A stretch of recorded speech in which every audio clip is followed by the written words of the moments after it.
My father left my family when I was 2 years old, and I was raised by a single mom who had to work and who struggled at times to pay the bills and wasn't always able to give us the things that other kids had. There were times when I missed having a father in my life. There were times when I was lonely and I felt like I didn't fit in. So I wasn't always as focused as I should have been on school, and I did some things that I'm not proud of, and I got in more trouble than I should have. And my life could have easily taken a turn for the worse.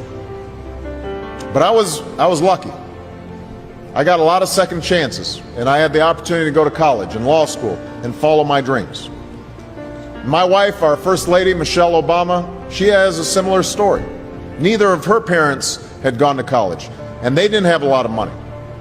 But they worked hard, and she worked hard so that she could go to the best schools in this country. But some of you might not have those advantages. Maybe you don't have adults in your life who give you the support that you need. Maybe someone in your family has lost their job and there's not enough money to go around. Maybe you live in a neighborhood where you don't feel safe or have friends who are pressuring you to do things you know aren't right. Where you are right now doesn't have to determine where you'll end up. No one's written your destiny for you, because here in America, you write your own destiny. You make your own future. That's why today I'm calling on each of you to set your own goals for your education and do everything you can to meet them. But whatever you resolve to do, I want you to commit to it. I want you to really work at it. I know that sometimes you get that sense from TV that you can be rich and successful without any hard work, that your ticket to success is through rapping or basketball or being a reality TV star. Chances are you're not going to be any of those things. The truth is, being successful is hard. You won't love every subject that you study. You won't click with every teacher that you have. Not every homework assignment will seem completely relevant to your life right at this minute. And you won't necessarily succeed at everything the first time you try. That's okay.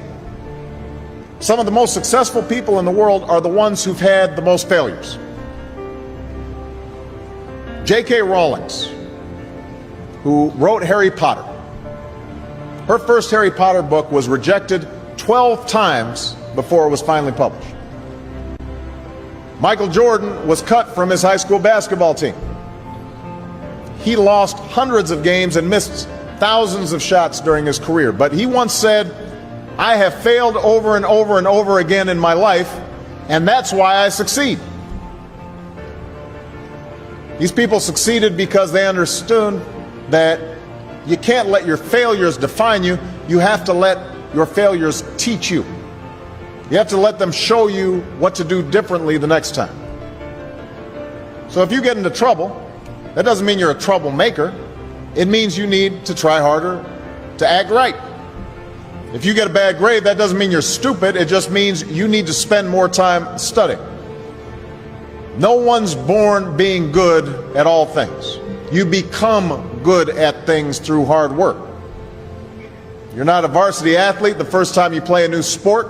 You don't hit every note the first time you sing a song. You've got to practice. The same principle applies to your schoolwork. You might have to do a math problem a few times before you get it right. You might have to read something a few times before you understand it. You definitely have to do a few drafts of a paper before it's good enough to hand in. Don't be afraid to ask questions. Don't be afraid to ask for help when you need it. I do that every day. Asking for help isn't a sign of weakness, it's a sign of strength, because it shows you have the courage to admit when you don't know something, and that then allows you to learn something new. So find an adult that you trust, a parent, a grandparent, or a teacher, a coach, or a counselor, and ask them to help you stay on track to meet your goals. And even when you're struggling, even when you're discouraged, and you feel like other people have given up on you, don't ever give up on yourself. Because when you give up on yourself, you give up on your country. The story of America isn't about people who quit when things got tough. It's about people who kept going, who tried harder, who loved their country too much to do anything less than their best.